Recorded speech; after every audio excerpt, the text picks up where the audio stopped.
Hello friends, Varun Radhika latest review. Chandrasekharan പറയുക, sir എനിക്ക് ഈ കേസുമായിട്ട് യാതൊരു ബന്ധവുമില്ല.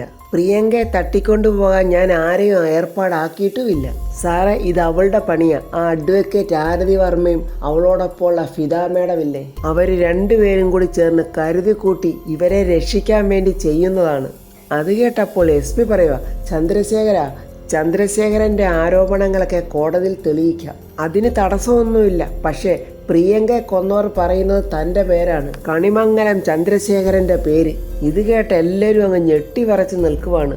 ഉർവശി ഉടനെ പറയുക, അതെ സാറേ, നിങ്ങൾ ആരെങ്കിലുമൊക്കെ പിടിച്ച് ലോക്കപ്പിലിട്ടേ നല്ല ഇടിയൊക്കെ അങ്ങോട്ട് കൊടുത്താലേ നിങ്ങൾ പറയുന്ന കാര്യങ്ങളൊക്കെ അവരങ്ങ് സമ്മതിച്ചു തരും. പക്ഷേ അതൊക്കെ കേട്ട് ഈ കണിമംഗലത്തോട്ട് വന്നാലുണ്ടല്ലോ, ഉർവശിയുടെ ഈ അഭിനയമൊന്നും ആ SP അടുത്ത് നടക്കില്ല.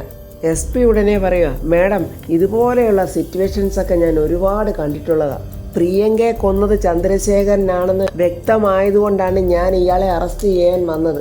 ഞാൻ ഇയാളെ അറസ്റ്റ് ചെയ്യാനാണ് വന്നതെങ്കിൽ അറസ്റ്റ് ചെയ്ത് കൊണ്ടുപോയിരിക്കും. എന്നിട്ട് SP ചന്ദ്രശേഖരൻ്റെ തോളിലോട്ട് കൈവെക്കുമ്പോൾ ദേഷ്യത്തോടെ ചന്ദ്രശേഖരൻ SPയുടെ കൈ അങ്ങോട്ട് തള്ളി മാറ്റുവാണ്. അങ്ങനെ SP അവൻ്റെ കൈ മുറുക്ക പിടിച്ചോണ്ട് ചോദിക്കുന്നു, എന്താടാ നീ ബലം പ്രയോഗിക്കുവാണോ? ചന്ദ്രശേഖരൻ അപ്പോൾ SPയെ തള്ളി മാറ്റാനൊക്കെ ശ്രമിക്കുന്നുണ്ട്. കൂടെ വന്ന കോൺസ്റ്റബിളിനോട് SP പറയുന്നുണ്ട്, പിടിക്കവനെ, അവൻ്റെ കയ്യിൽ വിലങ്ങ് വെക്ക്. അങ്ങനെ SPയും മറ്റൊരു കോൺസ്റ്റബിളും ചേർന്ന് ബലം പ്രയോഗിച്ച് ചന്ദ്രശേഖരൻ്റെ കൈയ്ക്ക് വിലങ്ങ് വെക്കുവാണ്. അതുകൊണ്ട് ഉർവശി ചന്ദ്രേട്ടാന്ന് വിളിച്ചോണ്ട് അരികിലോട്ട് ഓടി വരുവാണ്. SP ദേഷ്യത്തോടെ മാറി നിൽക്കങ്ങോട്ട് എന്ന് പറയുന്നുണ്ട്. മാറി നിൽക്കാനല്ലേ നിങ്ങളോട് പറഞ്ഞത്? ഉർവശി ചന്ദ്രശേഖരൻ്റെ കയ്യിൽ കയറി പിടിച്ചിട്ട്, ചന്ദ്രേട്ടാ, എൻ്റെ ചന്ദ്രേട്ടനെ വിടാനല്ലേ പറഞ്ഞത്, നിങ്ങളോട് മാറാനാ പറഞ്ഞത് എന്നും പറഞ്ഞ് SP ഉർവശി ഇങ്ങനെ തള്ളി മാറ്റുന്നുണ്ട്. ചെറിയമ്മേ എന്നും പറഞ്ഞ് കൽപ്പന വന്ന് ഉർവശിയെ പിടിച്ച് മാറ്റുന്നുണ്ട്. കൽപ്പനയെ നീ ഇത് കണ്ടോ എന്നും പറഞ്ഞ് ഉർവശി കൽപ്പനയോട് പറയുവാണ്.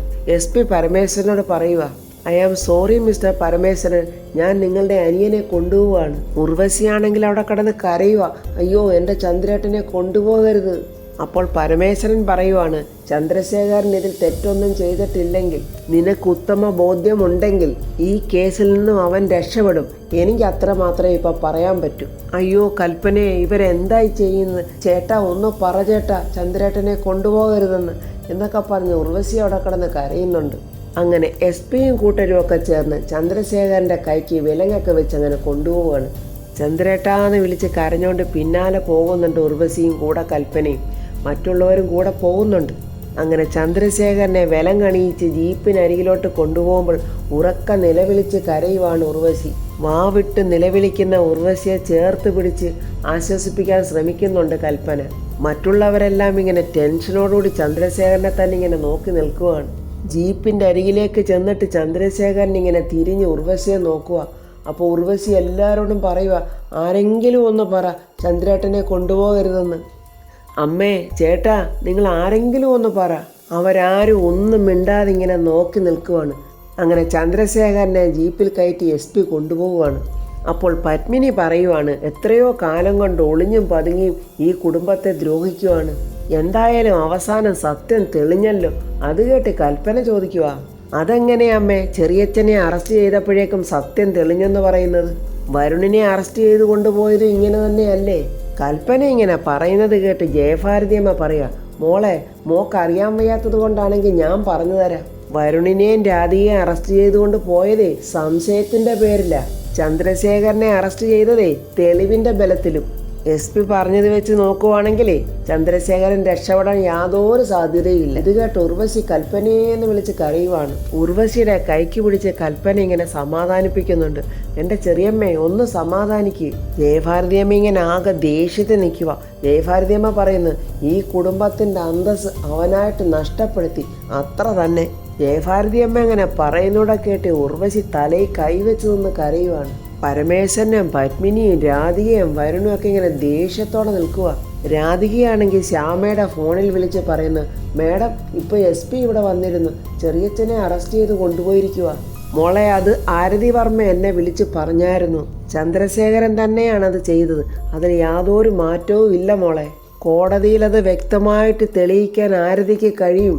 പിന്നെ ചന്ദ്രശേഖരനെ അറസ്റ്റ് ചെയ്യാൻ അവിടെ SP വന്നപ്പോൾ എന്തെങ്കിലും പ്രശ്നം ഉണ്ടായോ മോളെ അവിടെ? അത് പിന്നെ മേഡം ചെറിയമ്മ തടയാനും ബഹളം വെക്കാനും ഒക്കെ ഒരുങ്ങി.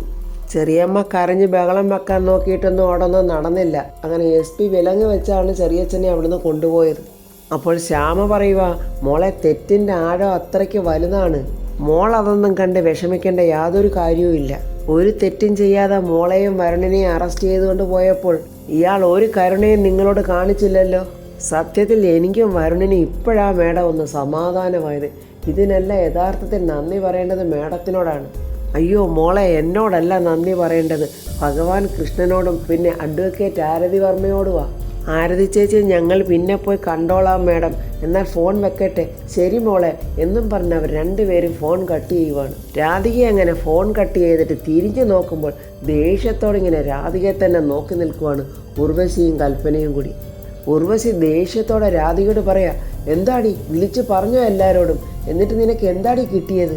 നിന്റെ വളർത്തമ്മ എന്ത് പറഞ്ഞടി, എന്താടി നിനക്ക് തന്നത് എന്നൊക്കെ പറയുമ്പോൾ കൽപ്പന പറയുക, വളർത്തമ്മയെന്ന് പറഞ്ഞിട്ട് കാര്യമില്ലല്ലോ എറിയമ്മേ, ഇവക്ക് ഒരുപാട് വളർത്തമ്മമാരുണ്ടല്ലോ, പക്ഷേ ഇവക്ക് നേരെയുള്ള അമ്മയാണല്ലോ ഇല്ലാത്തത്. അത് കേട്ട് രാധിക ചോദിക്കുക, ഏട്ടത്തി നിങ്ങൾ എന്തിനാ എന്നോടിപ്പോൾ ദേഷ്യപ്പെടുന്നത്? ചെറിയച്ഛനെ പോലീസ് അറസ്റ്റ് ചെയ്ത് കൊണ്ടുപോയിട്ടുണ്ടെങ്കിലേ അത് ചെറിയച്ഛൻ തെറ്റ് ചെയ്തുകൊണ്ടുള്ള ശിക്ഷയാ. രാധിക അങ്ങനെ പറഞ്ഞത് കേട്ട് ഉർവശിക്ക് ദേഷ്യം സഹിക്കാൻ വയ്യ. അടുത്തോട്ട് വന്നിട്ട് ചോദിക്കുന്നു, എന്താവാടി നീ പറഞ്ഞത്? എൻ്റെ ചന്ദ്രേട്ടൻ എന്ത് തെറ്റാടി ചെയ്തത്? നിങ്ങളെല്ലാവരും കൂടെ ചേർന്ന് എൻ്റെ ചന്ദ്രയേട്ടനെ കഴുകുമരത്തിൽ കയറ്റാനാണോടി ഉദ്ദേശിച്ചിരിക്കുന്നത് എന്നും പറഞ്ഞ് രാധികയെ പിടിച്ചൊരൊറ്റ തെള്ളുവാണ്. രാധിക ആ കസേരയിലോട്ട് വീണ് തലയിലിങ്ങനെ കയ്യും വെച്ച് കണ്ണടച്ചിരിക്കുവാണ്. ഉർവശിയാണെങ്കിൽ ഇങ്ങനെ വലിയ ദേഷ്യത്തോട് ഇങ്ങനെ രാധികയെ തന്നെ നോക്കി നിൽക്കുവാണ്. ഇതൊക്കെ കണ്ട് വലിയ സന്തോഷത്തോടെ നിൽക്കുവാണ് കൽപ്പന. നമ്മുടെ രാധിക ഇപ്പോൾ പഴയ രാധിക അല്ലല്ലോ. പെട്ടെന്ന് ദേഷ്യത്തോടെ ചാടി എഴുന്നേറ്റിട്ട് രാധിക ഉർവശിയുടെ നേരെ കൈ ചൂണ്ടിക്കിട്ട് പറയുക, ചെറിയമ്മേ ഇനി മേലാൽ എൻ്റെ ദേഹത്ത് തൊട്ടുപോകരുത്. രാധിക ഇങ്ങനെ പറയുമെന്ന് അവരാരും പ്രതീക്ഷിച്ചില്ല. അവർ രണ്ടുപേരും ഇങ്ങനെ ഞെട്ടി മുഖത്തോടെ മുഖം നോക്കി നിൽക്കുവാണ്. കൽപ്പന എന്നിട്ട് പറയാ, അവളുടെ ഒരു ഭീഷണി കണ്ടില്ലേ ചെറിയമ്മേ, അവളുടെ കാരണം നോക്കി ഒരു പൊട്ടിയിൽ കൊടുക്കു ചെറിയമ്മേ. കൽപ്പന അങ്ങനെ പറഞ്ഞത് കേട്ടിട്ട് എടി എന്നും പറഞ്ഞ് അടിക്കാനായിട്ട് ഉർവശി കൈ ഓങ്ങുവാണ് രാധികയെ. രാധിക ഉർവശിയുടെ കൈക്ക് പിടിച്ചിങ്ങനെ ഞെക്കിയിട്ട് ഉർവശിയെ ഇങ്ങനെ നോക്കുവാണ് ദേഷ്യത്തോടെ. അത് കണ്ട് കൽപ്പനയെ ഉർവശിയെ അങ്ങ് ഞെട്ടി നിൽക്കുവാണ്. ഉർവശിയുടെ കൈ ഇങ്ങനെ പിരിച്ച് തിരിക്കുവാനിട്ട് വേദന കൊണ്ട് അവൾ നിന്ന് പൊളയുവാണ് ഉർവശി.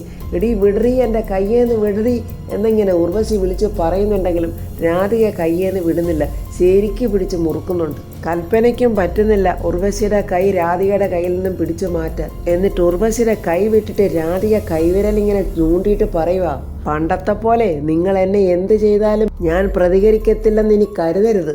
പണ്ട് നിങ്ങളുടെയൊക്കെ മുന്നിൽ തലകുരിച്ചു നിന്ന രാധികയല്ല ഇന്ന് ഞാൻ. അടിച്ചാൽ തിരിച്ചടിക്കാനും എനിക്കറിയാം കേട്ടോ ചെറിയമ്മേ എന്നിങ്ങനെ പറയുമ്പോൾ ഉർവശി എടി എന്ന് വിളിക്കുവാണ് വീണ്ടും. എന്താ ഞാൻ പറയുന്നത് നിങ്ങൾക്ക് മനസ്സിലായില്ലേ?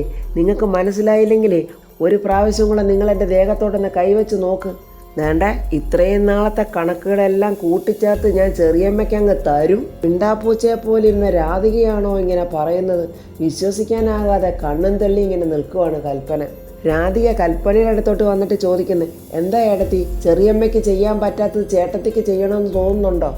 അത് കേട്ട് കൽപ്പന തിരിഞ്ഞു നിൽക്കുമ്പോൾ രാധിക പെട്ടെന്ന് അവിടെ കൈക്ക് കയറി പിടിച്ചിട്ട്, ഉണ്ടെങ്കിൽ പറയടത്തി, എനിക്ക് ബുദ്ധിമുട്ടൊന്നുമില്ല. കൽപ്പന അങ്ങനെ രാധികയുടെ കൈ അങ്ങ് തട്ടി മാറ്റുവാണ്. ദേഷ്യത്തോടെ രാധിക ഇങ്ങനെ വിരൽ ചൂണ്ടി കൽപ്പനയോട് പറയുക, ഒരൊറ്റ കുഴപ്പമേ ഉള്ള ഇടത്തി, ഈ അനുജത്തിയോടൊപ്പം പിടിച്ചു നിൽക്കണം. ഇത്രയും കാലം നിങ്ങളുടെയൊക്കെ ഭീഷണി കേട്ട് ജീവിക്കാൻ മറന്നുപോയവളാണ് ഈ രാധിക.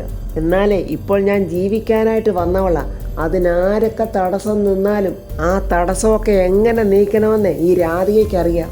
മിണ്ടാപ്പൂച്ച കല ഉടയ്ക്കുമെന്ന് പറഞ്ഞ് കേട്ടിട്ടേ ഉള്ളൂ. ഇപ്പോൾ യഥാർത്ഥത്തിൽ കല ഉടച്ച് ദാണ്ടെ ഉർവശിയും കൽപ്പനയും ഇങ്ങനെ ഞെട്ടി വരച്ച് നിൽക്കുവാണ് രാധികയുടെ മുന്നിൽ. ഇതൊക്കെ കണ്ടും കേട്ടും നമ്മുടെ ജയഭാരതിയമ്മയും വരുണും കൂടെ വളരെ സന്തോഷത്തോടെ കൈകൊട്ടി ചിരിച്ചുകൊണ്ട് വരുവാണ്. കൽപ്പനയും ഉർവശിയും ജയഭാരതിയമ്മയും വരുണിനെയും ഇങ്ങനെ നോക്കുവാണ്. വരുണോട് തന്നെ പറയുക, രാധികയെ തന്നെ കൊണ്ട് ഇത്രയൊക്കെ പറയിപ്പിക്കാൻ ഇവരെ കൊണ്ടായെങ്കിലേ ഞാൻ ഇവർക്കാണ് കൺഗ്രാറ്റ്സ് പറയേണ്ടത്. ഇത് കേട്ട് ഉർവശിയും കൽപ്പനയും ഇങ്ങനെ രാധികയെ നോക്കുവാണ്. ജയഭാരതിയമ്മ ചോദിക്കുന്നു, എന്താ ഉർവശി, നീ മോളുടെ കയ്യിൽ നിന്ന് തല്ലി വാങ്ങിയേ അടങ്ങത്തുള്ളോ? ഇതിന് ഞാൻ എരന്ന് വാങ്ങിക്കുക എന്ന് പറയുന്നത്. അപ്പോൾ വരുൺ പറയുക, ഇത് വെറും ഒരു തുടക്കമല്ലേ മുത്തശ്ശി, ഇനിയല്ലേ കിടക്കുന്നത് എന്നിങ്ങനെ വരുൺ ചിരിച്ചോണ്ട് പറയുന്നുണ്ട്.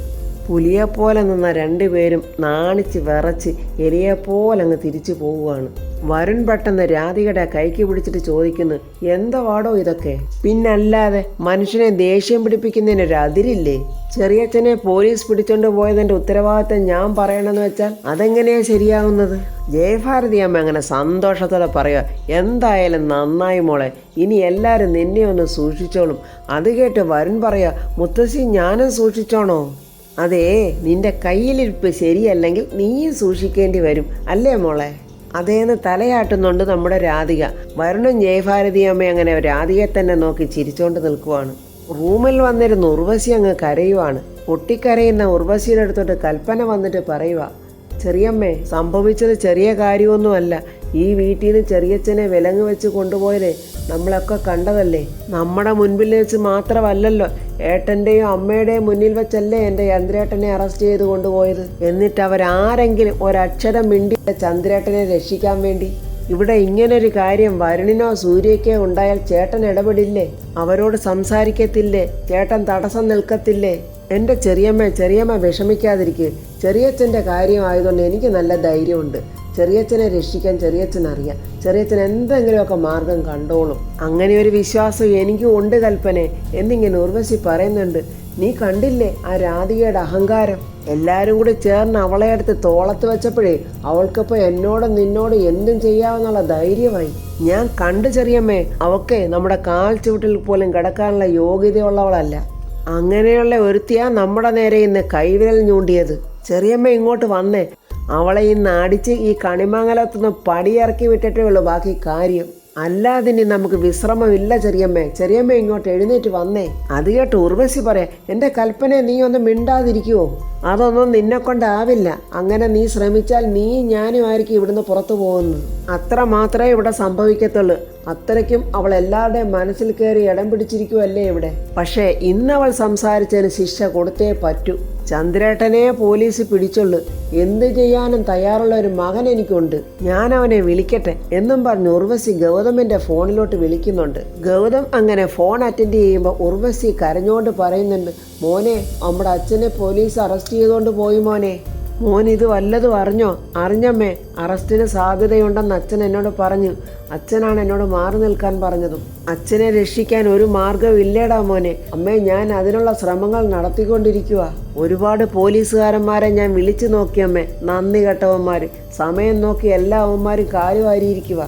അച്ഛനെ അറസ്റ്റ് ചെയ്ത് എൻ്റെ കൺമുന്നിൽ കൂടെ കൊണ്ടുപോയപ്പോഴേ അവളുണ്ടല്ല രാധിക, അവളാണ് ഏറ്റവും കൂടുതൽ അഹങ്കരിച്ചത്. അവളിന്ന് എന്തൊക്കെയാണ് ഇവിടെ കാണിച്ചു കൂട്ടിയെന്ന് നിനക്കറിയാവോ? ഉടനെ കൽപ്പന, ചെറിയമ്മ ആ ഫോൺ ഇങ്ങോട്ട് തന്നെ, ഞാൻ പറയാം എന്നും പറഞ്ഞ് ഉർവശിയുടെ കയ്യിൽ നിന്ന് ആ ഫോൺ വാങ്ങി കൽപ്പന സംസാരിക്കുവാണ്. ഗൗതം, നീ അത്യാവശ്യമായിട്ട് ഇവിടം വരെ ഒന്ന് വരണം. ആരും കാണുകയൊന്നും വേണ്ട. നിന്റെ അമ്മയുടെ മനസ്സൊന്ന് തണുക്കണമെങ്കിൽ അവൾക്ക് എന്തെങ്കിലും ഒന്ന് സംഭവിക്കണം. ആ രാധികയ്ക്കിട്ട് എന്തെങ്കിലും ഒന്ന് കൊടുക്കണം. അപ്പോൾ ഗൗതം പറയുക, ഞാൻ വരാൻ കൽപ്പനെ. എൻ്റെ അച്ഛൻ്റെ അറസ്റ്റിൻ്റെ പേരിൽ ആരൊക്കെ സന്തോഷിക്കുന്നുണ്ടോ അവരെ ആരെയും ഞാൻ വെറുതെ വിടത്തില്ല. എങ്കിൽ നീ എത്രയും പെട്ടെന്ന് ഇങ്ങോട്ട് വാ ഗൗതം, ഞാൻ പെട്ടെന്ന് തന്നെ വരാം. കൽപ്പന അമ്മയെ ഒന്ന് സമാധാനിപ്പിക്കണേ എന്നും പറഞ്ഞ് ഗൗതം ഫോൺ കട്ട് ചെയ്യുവാണ്. ഗൗതം വരും ചെറിയമ്മേ. നമ്മൾ ആഗ്രഹിച്ച പോലൊരു ശിക്ഷ രാധികയ്ക്ക് എന്തായാലും അവൻ കൊടുക്കും. നമ്മളെ അവഗണിച്ചവർക്ക് നമ്മൾ ആരാണെന്ന് കാണിച്ചു കൊടുക്കണം. കൊല്ലേണ്ടി വന്നാൽ കൊല്ലുക തന്നെ ചെയ്യണം. അതാണ് ചെറിയമ്മേ കൽപ്പനയുടെ തീരുമാനം. അങ്ങനെ അവർ രണ്ടുപേരും വലിയ ദേഷ്യത്തോടെ ഇങ്ങനെ ആലോചിച്ചുകൊണ്ടിരിക്കുവാണ്. ഈ സമയത്ത് ഉറക്കത്തിൽ നിന്നുണർന്ന സുകുമാരിയമ്മ പ്രിയങ്ക മോളെ അന്വേഷിക്കുവാണ്. പ്രിയങ്ക മോളെ എന്ന് വിളിച്ചിങ്ങനെ ചുറ്റും നോക്കുന്നുണ്ട്. എങ്ങനെയെങ്കിലും എനിക്കെൻ്റെ പ്രിയങ്ക മോളെ കണ്ടുപിടിക്കണം. എന്നെ ഭ്രാന്തി എന്ന് വിളിക്കുന്നവരുടെ മുന്നിൽ എനിക്കെൻ്റെ പ്രിയങ്ക മോളെ കൊണ്ടുവന്ന് നിർത്തണം. അങ്ങനെ സുകുമാരിയമ്മ ഇറങ്ങി പുറത്തോട്ട് പോവുകയാണ്. ഈ സമയം തന്ത്രിയും യശോദമ്മയും ഇരുന്ന് കഞ്ഞി കുടിച്ചുകൊണ്ടിരിക്കുക.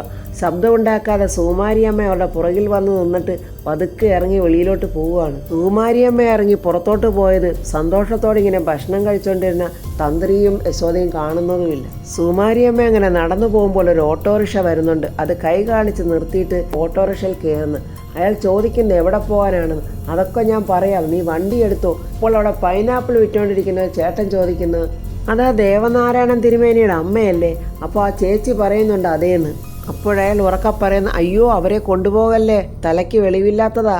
അത് കേട്ടിട്ട് സുകുമാരിയമ്മ ഓട്ടോറിക്ഷക്കാരനോട് പറഞ്ഞു, എടാ തന്നോട് വണ്ടി എടുക്കാനല്ലേ പറഞ്ഞ, വണ്ടി എടുക്കടാ. പൈനാപ്പിൾ കച്ചവടക്കാരൻ, അയ്യോ ഇതാ നിന്നോടല്ലേ പറഞ്ഞ് അവർക്ക് പ്രാന്താണെന്ന്. പെട്ടെന്ന് സുകുമാരിയമ്മ വണ്ടിയിൽ നിന്ന് ഇറങ്ങിയിട്ട് വന്നിട്ട് അയാളുടെ നേരെ ചാടുവാണ്. ആർക്കാടാ സുഖമില്ലാത്തത്, ആർക്കാടാ പ്രാന്ത്? നിന്റെ കുടുംബത്തിൽ ആർക്കെങ്കിലും സുഖമില്ലെങ്കിലേ നീ അവരെ പോയി നോക്കടാ. എനിക്ക് യാതൊരു കുഴപ്പവും ഇല്ല. അയ്യോ ആരെങ്കിലും ഒന്ന് ഓടി വരണേ, ഇവരെ ഒന്ന് പിടിക്കണേ, ഇവർക്ക് തലയ്ക്ക് സുഖമില്ലാത്തതാ എന്നൊക്കെ അയാൾ വിളിച്ചു പറയുമ്പോൾ രണ്ടുപേര് വരുന്നുണ്ട്. അവരും ചേർന്ന് പെട്ടെന്ന് സുകുമാരിയമ്മയെ പിടിച്ചു നിർത്തുവാണ്. എന്നെ തൊട്ടുപോകരുത്, നിനക്കൊക്കെ എന്താടാ കുഴപ്പം? എനിക്ക് പ്രാന്തില്ലെന്ന് ഞാൻ പറഞ്ഞാൽ എന്താടാ നീയൊക്കെ മനസ്സിലാക്കാത്തത്? എല്ലാ പ്രാന്തുള്ളവരും ഇങ്ങനെ തന്നെയാ പറയുന്നത്, എനിക്ക് പ്രാന്തില്ലെന്ന്. നിങ്ങൾ ഇവരെ ഒന്ന് പിടിച്ച് ഞാൻ ആ തിരുമേനിയെ ഒന്ന് വിളിക്കട്ടെ എന്നും പറഞ്ഞ് അയാൾ തിരുമേനിയെ പെട്ടെന്ന് ഫോൺ ചെയ്ത് വിളിക്കുന്നുണ്ട്. മാർഡാ നീയൊക്കെ അങ്ങോട്ട് എന്നും പറഞ്ഞ് ബഹളം വെച്ച് അവിടെ കുപ്പിയൊക്കെ എടുത്ത് അവിടെ നിൽക്കുന്ന ചേട്ടന്മാരെയൊക്കെ എറിയുവാണ് സുകുമാരിയമ്മ. മര്യാദയ്ക്ക് നിന്നോടൊക്കെ പറഞ്ഞാൽ നിനക്കൊന്നും മനസ്സിലാകത്തില്ല അല്ലേടാ? പെട്ടെന്ന് അവിടെ ഇരുന്ന ഒരു കത്തിയെടുത്ത് സുകുമാരിയമ്മ ഇങ്ങനെ നീട്ടിയിട്ട്, ആരെങ്കിലും എൻ്റെ അടുത്തോട്ട് വന്നാൽ കുത്തി മലർത്തിക്കളയും ഞാൻ എന്നും പറഞ്ഞ ആ കത്തിയോട്ട ഓട്ടോ ഡ്രൈവർ അടുത്തോട്ട് വരുവാണ്. എന്താടാ നോക്കി നിൽക്കുന്നത്? എടാ വാടാ, വണ്ടി എടുത്തില്ലെങ്കിൽ നിന്നെ കൊന്നു കളയൂടാ ഞാൻ. ഈ സമയത്ത് അവർ ഫോൺ ചെയ്യുന്ന തിരുമേനിയെ വിളിക്കാൻ നോക്കിയിട്ട് ഫോൺ കിട്ടുന്നതുമില്ല.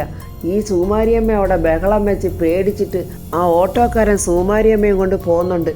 ഈ സമയത്ത് അവരൊക്കെ ഇങ്ങനെ തിരുമേനിയെ വിളിക്കാൻ ട്രൈ ചെയ്യുന്നുണ്ട്. അവസാനം തിരുമേനിക്ക് ഫോൺ കിട്ടുമ്പോൾ ആ തിരുമേനിയോട് അവർ കാര്യങ്ങളൊക്കെ പറയുവാണ്. നിങ്ങളുടെ അമ്മ വന്നിവിടെ ഭയങ്കര ബഹളമൊക്കെ ഉണ്ടാക്കി കത്തിയെടുത്ത് കുത്താനൊക്കെ ഒരുങ്ങി ഞാണ്ട് ഇപ്പോൾ ഒരു ഓട്ടോറിക്ഷയിൽ കയറി പോയിരിക്കുവാണെന്ന്.